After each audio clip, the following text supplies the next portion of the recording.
भारत के लिए ये बुरा झटका है, तगड़ा झटका है कि अमेरिका का साथ छोड़ते हुए चीन का साथ पकड़ लिया है। लेकिन इस वक्त भारत के लिए झटका ये और है कि इस वक्त तो मोदी जी का इतना दुनिया में बज रहा है कि इस वक्त चीन तो भारत के खिलाफ है ही, अमेरिका भी यानी अंधभक्तों का नाजायज बाप भी, क्योंकि अंधभक्त अमेरिका की पूजा किया करते थे, आज वो अमेरिका खुद भारत के खिलाफ है। ऐसे में नेपाल भी पूरी तरह से चीन के साथ हो गया है अमेरिका को झटका देते हुए। जी हाँ, क्या हुआ है, कैसे हुआ है, क्यों हुआ है, बहुत आसान भाषा में आपको इस रिपोर्ट में बताने वाला हूँ। सलाम, नमस्ते, सत श्री अकाल। मैं हूँ रजा और आप देख रहे हैं रजाग्राफी की इंटरनेशनल प्राइम टाइम, जिसके अंदर हम दुनिया भर की बड़ी बड़ी खबरें, अंतर्राष्ट्रीय खबरें आपको आसान जबान में देते हैं। आपको बताऊं कि अमेरिका का स्टेट प्रोग्राम था, जिस प्रोग्राम में नेपाल ने शामिल होने से मना कर दिया। यह अमेरिका के लिए झटका है, क्योंकि अमेरिका ख्वाब देख रहा था कि अगर इस प्रोग्राम में नेपाल शामिल हो जाएगा तो अमेरिका नेपाल के अंदर पहुंच जाएगा और इस तरह से वो चीन के बेहद करीब हो जाएगा, पाकिस्तान पर भी नज़र रख पाएगा और भारत पर भी नज़र गड़ा के रख सकेगा। लेकिन नेपाल ने जोर का झटका दे दिया। नेपाल की सरकार ने अमेरिका की स्टेट प्रोग्राम एसपीपी में शामिल होने से इनकार कर दिया, जिससे अमेरिका के सारे ख्वाब टूट गए। बीबीसी की रिपोर्ट आपकी स्क्रीन पर लिखा रहा हूं, टाइटल आप खुद पढ़ लीजिए। नेपाल ने अमेरिका को किया इनकार, चीन ने थपथपाई पीठ। जी हां, नेपाल एक बार फिर से दो बड़ी महाशक्तियों के बीच फंसा हुआ नजर आ रहा है। चीन से नजदीकी रिश्तों के बीच अमेरिकी सहयोग नेपाल के लिए दुविधा का कारण बना हुआ है। ऐसे में नेपाल ने खुद पहल करने के बावजूद अमेरिका के स्टेट पार्टनरशिप प्रोग्राम यानी एसपीपी में शामिल न होने का फैसला किया है, जिस फैसले को चीन ने बहुत जमकर सपोर्ट किया है और चीन ने भाई साहब नेपाल की पीठ थपथपाई है। एसएसपी प्रोग्राम ये अमेरिका का सदियों से चल रहा है, मान लीजिए आप, बहुत पुराना चल रहा है ये स्टेट प्रोग्राम। इसके अंतर्गत जो है होता यह है, जब भूकंप आता है, बाढ़ आती है या कोई प्राकृतिक आपदा आती है या कुछ भी होता है देश में, तो उसमें पुलिस से पहले एसएसपी प्रोग्राम से जुड़े हुए, जी हाँ, कर्मी होते हैं, वो वहाँ पहुँचते हैं और बहुत बेहतरीन सर्विस दी जाती है। यानी आप उसको आर्मी भी कह सकते हैं, एक ऐसी आर्मी जो हथियार का इस्तेमाल नहीं करती है लेकिन जान बचाने का काम करती है। लाशों को, लोगों को मलबों से निकालना, बाढ़ में फंसे हुए लोगों को निकालना। तो इसीलिए सन 2015 में, आपको याद नहीं हो तो मैं आपको याद दिला दूं, नेपाल में खतरनाक लेवल का भूकंप आया था। हजारों की जान गई थी, लाखों लोग बर्बाद हुए थे, नेपाल का काफ़ी भारी नुकसान हुआ था, पूरा स्टेट तबाह हो गया था। स्टेट तबाह होने के बाद नेपाल के पास इतना पैसा नहीं था कि उसको दोबारा से बना ले। ऐसे में कई सारे लोगों की जान भी गई। उस वक्त 2015 में नेपाल ने पहली बार अमेरिका से खुद कहा कि हमें आपका एसपीपी प्लान चाहिए, उसमें शामिल होना है। इसके अंतर्गत होता यह है कि जो भी एसएसपी प्लान लेगा अमेरिका का, उसके देश में कोई आपदा आएगी तो तुरंत मदद वहाँ से आएगी। यानी ऐसा नहीं है कि अमेरिका से वो मदद आएगी, नहीं। एसएसपी जैसे मान लीजिए भारत ने ले लिया, एसएसपी भारत ने ले लिया अमेरिका का, तो यहाँ पर एसएसपी के ऑफिस खोल लेगा अमेरिका। आपके दिल्ली में, मुंबई में, हैदराबाद में, गोवा, पंजाब, हरियाणा, हर जगह एसएसपी का एक ऑफिस होगा जहां पर अमेरिकी मौजूद होंगे। कहीं भी कुछ आपदा आएगी, अमेरिका की वो जो सेना होगी वो पहुंचेगी, वो मदद जो है अमेरिका की पहुंचेगी एसएसपी के अंतर्गत। इससे आसान मैं आपको करके समझा नहीं सकता हूं। इसी तरह से इसी प्लान में शामिल होने के लिए नेपाल ने सोचा था कि भाई हम एसएसपी प्लान ले लेंगे तो हमको मदद पहुंचेगी। और इस प्लान को लेने का फायदा ये है कि अमेरिका उस स्टेट को बना के भी देता है। अगर टूट फूट गया, कुछ नुकसान हुआ है, तो आपको वो पूरा भरपाई भी करेगा, बना के भी देगा और आपको मदद भी पहुंचाएगा। तो भाई फ़ायदा ही फ़ायदा है। लेकिन अंदर से फ़ायदा उल्टा अमेरिका का ये होता है कि अमेरिका और अमेरिका की सेना बिना हथियार, भले ही बिना हथियार, लेकिन दूसरे देश में मौजूद होती है। फिर वहाँ से अमेरिका जब वहाँ मौजूद है तो वहाँ से बैठे बैठे आस पड़ोस पर नज़र रख सकता है और जासूसी भी कर सकता है। ये अलग चैप्टर है, मैं आपको इसको समझाना नहीं चाहता। लेकिन आपको बता दूं कि अब 2015 से 17 तक नेपाल रिक्वेस्ट कर रहा था अमेरिका से, भाई एसएसपी में ले लो यार, हमको वो प्लान दे दो। लेकिन अब जब मान गया अमेरिका तो आज जाकर खुद नेपाल ने मना कर दिया कि भाई हमें शामिल नहीं होना है, क्योंकि चीन का दबाव नेपाल पर है। और नेपाल पर दबाव इस प्रकार है कि उसने मना भी कर दिया, क्योंकि अगर अमेरिका नेपाल में पहुंच जाता तो चीन को काफ़ी मुसीबत हो जाती, क्योंकि आप जानते हैं इस वक्त चीन और अमेरिका में भिड़ी हुई है बहुत बुरी तरह से। अब दूसरी तरफ आप ये देख लीजिए, आप नेशनल प्राइम टाइम में सुन चुके हैं, इसी नेपाल ने, हाँ जो खुश हो रहे हैं भारत में बैठे हुए, बता दूं पहले, अंधभक्तों खुश हो मत, तुम्हें हिंदुत्व वाला देश चाहिए तो नेपाल चले जाओ, किसी को इस्लामिक गणतंत्र चाहिए तो भाई साहब अफगानिस्तान चले जाओ, पाकिस्तान चले जाओ, मेरे मुल्क भारत को भारत रहने दो। लेकिन तुम लोगों की अंधभक्तों की औकात दिखाता हूँ। उसी नेपाल ने भारत की ज़मीन पर कब्जा किया हुआ है। रिपोर्ट देख लीजिए, एक बार सबूत के तौर पे लगा रहा हूं। भारत की ज़मीन पर कब्जा किया है। भारत सरकार को बॉर्डर सेना ने 3 बार अमित शाह जी के दफ्तर तक पहुंचा दिया गया है, होम मिनिस्ट्री तक 3 बार लिखित में बताया गया है, लेकिन न कच्छा सेना वहां पहुंची है, ना अग्निवीर वहां पहुंचे हैं, ना वहां बिल्डोजर पहुंचा है। समझ रहे हैं, क्योंकि विधायक खरीदने में अभी हमारे अमित शाह जी और मोदी जी बिजी हैं। दोस्तों अब आपको जो मैं खबर बताने वाला हूं, इससे आपको बहुत चीज़ें क्लियर हो जाएंगी। अब अमेरिका ने कहा है कि हम चीन के आसपास अपनी मिलिट्री की तादाद बढ़ाएंगे, अपनी मौजूदगी बढ़ाएंगे और अपने आप को मजबूत करेंगे। अब आसपास में क्या आता है? नेपाल भी तो आता है। ये खबर उस खबर से जुड़ी भी नहीं है, लेकिन ये देखिए कि किस प्रकार से ये जीत हुई है चीन की, क्योंकि अमेरिका ने अब कहा है कि हम आसपास मौजूद रहेंगे और सुरक्षा अपनी बढ़ाएंगे, अपनी सेना को, यानी एक तरह से चीन का घेराव करेंगे। चीन के घेराव के लिए नेपाल की ज़मीन भी इंपॉर्टेंट थी, समझ रहे हैं? तो अब वो पूरी तरह से बड़ा झटका अमेरिका के लिए है। अब दोस्तों चीन की बात हो रही है तो एक जानकारी और दे दूं, ताइवान ने फिर से बताया कि 22 फाइटर जेट चीन के हमारी सीमा में घुस रहे थे, जिसको हमने अपने फाइटर जेट और मिसाइल के खौफ से पीछे ढकेल दिया है। ताइवान ने जानकारी ये दी है कि वो जो फाइटर जेट्स आए थे उसमें 10 फाइटर जेट J-17 के थे और 5 JH-7 फाइटर जेट थे और 2 H-6 बॉम्बर थे, जिनको पीछे ताइवान की वायुसेना ने ढकेला। दोस्तों अगली बड़ी खबर मैक्सिको से। मैक्सिको एक अलग कंट्री है।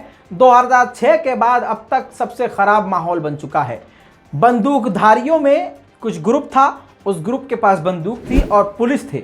पुलिस और बंदूकधारियों के बीच में गोलीबारी हुई, झड़प हुई, जिसमें 9 लोग बुरी तरह से मारे गए हैं। ड्रग्स का वहां पर बढ़ता जा रहा है, माफिया बढ़ते जा रहे हैं, आतंक वहां पर बढ़ता जा रहा है, गैंग वॉर वहां पर बढ़ती जा रही है। जानकारी के लिए बता दूं कि 9 अपराधी और 4 पुलिसकर्मी मारे गए हैं, यानी 9 तो अपराधी मारे गए, उसके अलावा 4 पुलिस वाले भी मारे गए हैं इन सभी कांड में। मैक्सिको में वैसे देखा जाए तो बहुत अच्छी कंट्री है मैक्सिको, बहुत सारी फिल्म और बॉलीवुड की फिल्म्स भी यहाँ पर शूट होती है, म्यूजिक वीडियो शूट होते हैं, लेकिन वहाँ पर ड्रग्स, हीरोइन, इन सब की तस्करी हाई लेवल पर हो रही है और खुले आम यहाँ पर गैंग वॉर चल रही है। एक तरफ यूक्रेन और रूस की जंग चल रही है और परमाणु हमले का खतरा भी मंडरा रहा है। दुनिया को डर है कि व्लादिमीर पुतिन न्यूक्लियर बम का इस्तेमाल न कर लें। ऐसे में ब्रिक्स की मीटिंग हो रही है और ब्रिक्स की मीटिंग की स्क्रीन रिकॉर्डिंग आपको लगा के दिखा रहा हूं। ये देखिए, इस प्रकार से मीटिंग हुई थी। ब्रिक्स में 5 देश हैं, लेकिन कई सारे देशों को चीन ने इन्वाइट कर लिया था एज अ गेस्ट, जिसमें आप देख रहे हैं कि व्लादिमीर पुतिन भी मौजूद हैं। सब ने, इन 5 देशों ने, भारत समेत, चीन समेत जितने भी देश थे, सब ने मिलकर एक ग्रुप यानी सामूहिक स्टेटमेंट दिया है, जिसमें कहा यह गया है कि परमाणु हमले से और परमाणु युद्ध से कोई जीत नहीं सकता, बल्कि पूरी दुनिया का नुकसान होगा, जिसकी वजह से हम कसम खाते हैं कि हम परमाणु बम का इस्तेमाल, न्यूक्लियर वेपन का इस्तेमाल नहीं करेंगे। व्लादिमीर पुतिन समेत ये बात दोहराई गई, कसम खाई गई। अब देखना यह है कि ये सिर्फ कसम है या सच में ये ज़मीन पर हकीकत में ये बात मानी जाएगी, क्योंकि जंग बड़ी ख़तरनाक लेवल की यूक्रेन और रूस की चल रही है। बात करेंगे दोस्तों अफगानिस्तान की। अफगानिस्तान में तीसरी बार फिर से भूकंप आया। इस भूकंप में अफगानिस्तान में 5 लोग मारे गए और दर्जनों जख्मी हैं। इस भूकंप में भी कई सारे घरों को नुकसान हुआ है और आम जनता सबसे ज़्यादा परेशान है। आपको बताऊं, अफगानिस्तान के लोग बड़े परेशान हैं और वहां पर पहले से तालिबान की वजह से उथल पुथल है, लोग सड़कों पर हैं, बेरोजगारी चरम सीमा पर है। ऐसे में कुदरत का कहर भी वहां पर आ रहा है। स्क्रीन पर देखिए जिस पर भारत ने मदद भेजी है। भारत के अलावा ईरान ने और पाकिस्तान ने भी मदद भेज दी है। दूसरी तरफ पाकिस्तान की बात करें तो पाकिस्तान ने अपने बॉर्डर की सीमा यानी बॉर्डर जो हैं वो खोल दिए हैं, और भी अफगानिस्तान के लोगों के लिए कि जो विक्टिम्स हैं, जो इस भूकंप में मारे गए हैं या घायल हैं, या जिनके पास अब रहने सहने का कोई साजो सामान और जगह नहीं है, जो विक्टिम्स हैं वो पाकिस्तान आ सकते हैं। वहीं पर आपको बता दूं, इराक में गैस फील्ड पर बड़ा अटैक हुआ है। गैस फील्ड पर, ये स्क्रीन पर आप देखिए, ज़बरदस्त रॉकेट गिरा है, लेकिन दिक्कत यह है कि अभी तक ये पता नहीं चल पाया है कि ये रॉकेट दागने वाला कौन सा देश था, कौन सा ग्रुप था और मकसद क्या था। गैस फैक्ट्री पर यह हमला था, रॉकेट ने आकर काफ़ी बड़ी तबाही मचाई है। ईरान के न्यूक्लियर टॉक पर चीन ने ईरान का ही साथ दिया है। ईरान से चीन ने फोन पर बात करी है। चीन के फॉरेन मिनिस्टर ने ईरान के फॉरेन मिनिस्टर से फोन पर बात करते हुए कहा है कि अमेरिका को न्यूक्लियर टॉक पर, न्यूक्लियर डील पर ईरान को पॉजिटिव रेस्पॉन्स देना चाहिए। दोस्तों, वहीं आपको बता दूं कि ईरान की जनता सड़कों पर है, गुस्से में भी है, यहूदियों के खिलाफ भी गुस्सा है और अपनी सरकार के खिलाफ भी गुस्सा है। लेकिन वहाँ के जो लोग सड़कों पर उतरे हुए हैं उनके पीछे दो देश हैं, पहला इजराइल है, दूसरा अमेरिका है। क्योंकि एक से बढ़कर एक जलील अमेरिका, इजराइल जो इनके सामने झुकते नहीं, उसकी करेंसी को ये कमज़ोर करके तोड़ने की कोशिश करते हैं। ऐसा ही खेल कुछ ये ईरान में खेल रहे हैं और ईरान इस वक्त काफ़ी बड़े ख़तरे के मुंह में है, कभी भी कुछ भी हो सकता है। ऐसे में ईरान की तरफ से जो ईरान की जनता है, इंटेलिजेंस है, ग्रुप हैं, वो यहूदियों को निशाने पर ले रहे हैं। ईरान में काफ़ी बड़े बड़े ख़तरे मंडरा रहे हैं, जिनको देखते हुए तुर्की ने भी अपने देश में अलर्ट रखा हुआ है कि यहूदियों पर हमला ईरान की तरफ से किया जा सकता है। अब स्वीडन ने भी अपने लोगों से ये कहा है कि किसी भी तरह से ईरान की तरफ रुख भी ना करें, ईरान वो घूमने फिरने भी ना जाएं, और ईरान में जो स्वीडन के लोग हैं वो अलर्ट पर रहें और वापस हो सके तो स्वीडन आ जाए। दोस्तों, इसी के साथ आपको बता दूं, ईरान और इटली के बीच में अब फ्लाइट रिज्यूम हो गई है, यानी दोबारा से चालू हो गई हैं। 4 साल से ये दोनों देशों ने एक दूसरे के लिए फ्लाइट्स बंद करी हुई थी। न्यूक्लियर डील को लेकर सन 2018 में काफ़ी बड़ी तरह से, वही अमेरिका ही होता है जलील पीछे इन सब के पाबंदियों के, तो आपको बता दूं इटली पर प्रेशर किया गया था कि आप अपनी फ्लाइट्स को बैन कीजिए और ईरान की तरफ नहीं जाने देंगे आप। ईरान पर भी पाबंदी इस प्रकार से लगाई थी कि इटली में ना कोई ईरान की फ्लाइट आएगी, ना इटली से ईरान कोई फ्लाइट जाएगी। ये इटली पर प्रेशर डाला गया था अमेरिका के द्वारा। आखिरकार अब जाकर वो प्रेशर अब ख़त्म हुआ है और ईरान और इटली ने ऑफिशियल बातचीत करके इस फ्लाइट को, इस सिस्टम को रिज्यूम किया है। वहीं आपको बता दूं, भारत के सबसे बड़े साहेब प्रधानमंत्री मोदी जी 26 जून को जर्मनी जाने वाले हैं। काफ़ी बड़े अहम फैसले वहाँ होने वाले हैं और 26 जून के बाद 28 जून तक वो पहुँचेंगे यूएई। जी हाँ, यानी दुबई पहुँचेंगे और वहाँ के किंग जिनका इंतकाल यानी जिनका देहांत हुआ है, उनकी कब्र पर भी मोदी जी जाएंगे। हो सके तो शायद फातिहा भी पढ़े, हो सके तो शायद बहुत कुछ वो कर सकते हैं जिससे अंधभक्तों को तकलीफ हो सकती है। अरे अंधभक्तों, पिताजी को प्लीज रोक लो, मुल्लों के देश जा रहे हैं, लगता है तेल ज्यादा जरूरी है। तुम यहाँ हिंदू मुसलमान कर रहे हो, माफ करना, वो खुद हिंदू मुसलमान करके मुल्लों के देश जा रहे हैं। और कैसे हो, मजा आया? गजब बेइज्जती है भाई साहब। भरोसा आप युगांडा पे कर लीजिएगा, चीन पे मत कीजिएगा। चीन का माल ऐसा ही होता है। अब आप ये समझ लीजिए कि चीन की एक कार की कंपनी अपनी कार का टेस्ट कर रही थी, 3 मंजिला इमारत से ससुरी नीचे गिर गई। बेचारे तो 2 लोग गाड़ी में बैठे थे, इंजीनियर, मारे गए। उसका वीडियो देख लीजिए और चीन का माल किनारे रख दीजिए, देखिए।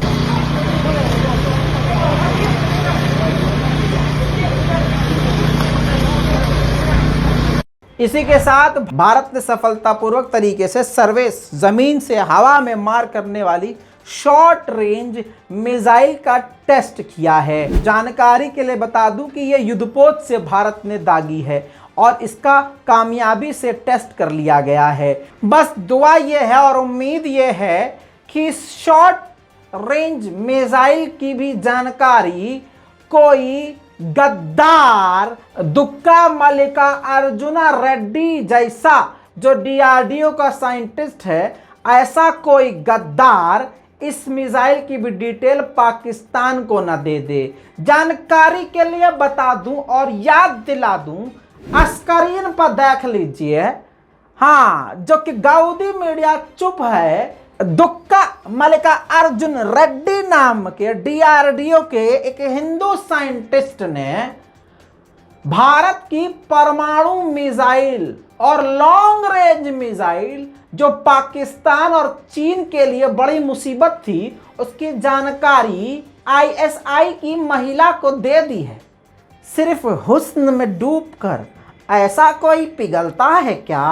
हाय, इतना पिघला कि अग्नि मिसाइल की खैर, कहने का मतलब ये है कि ऐसी जानकारी ना ही दूसरों को दी जाए तो अच्छा। मेहनत हमारी, ससुर अपग्रेड वो कर लेंगे।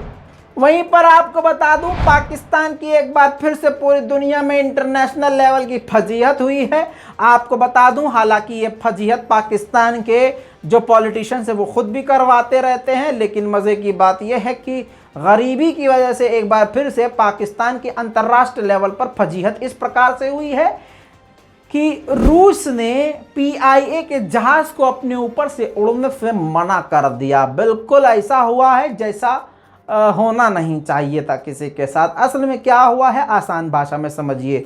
जब किसी देश का जहाज किसी देश के ऊपर से गुजरता हुआ कहीं और जाता है तो उसके हवाई रास्ते का इस्तेमाल करने के लिए वो किराया लेते हैं। मतलब अगर आप मेरे घर के ऊपर से जाएंगे तो आपको मुझे किराया देना पड़ेगा कि भाई आप मेरे ऊपर से जा रहे हो, आपको महीने का इतना देना पड़ेगा। ऐसी ही रकम जो एयर स्पेस की जो फीस होती है, रशिया को पाकिस्तान ने नहीं चुकाई, जिसके बाद रूस के ऊपर से पीआईए की फ्लाइट निकल रही थी और जिसमें 200 से ज्यादा पाकिस्तानी यात्री सवार थे। और आपको बता दूं, पाकिस्तान का ये जहाज टोरंटो जा रहा था। रूस ने साफ मना कर दिया, नहीं जा सकते, पीछे चलो चलो, नहीं, कोई क्लियरेंस नहीं, पहले पैसा क्लियर करो तब जहाज निकलेगा तुम्हारा। पाकिस्तान को वापस यू टर्न लेके दूसरे रूट से टोरंटो जाना पड़ा। म्यांमार की इन महिला को तो आप जानते होंगे, रानी यानी प्रधानमंत्री समझ लीजिए इनको, जो अब नहीं है।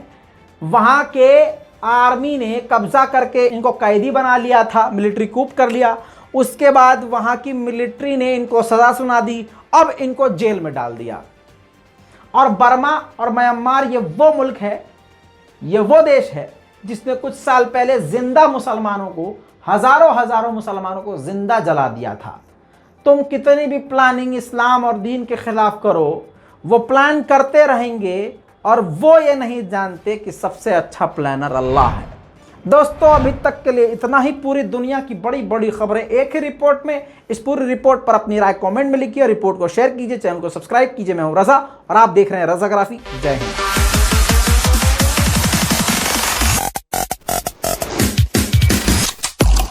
तेरा बाप आया।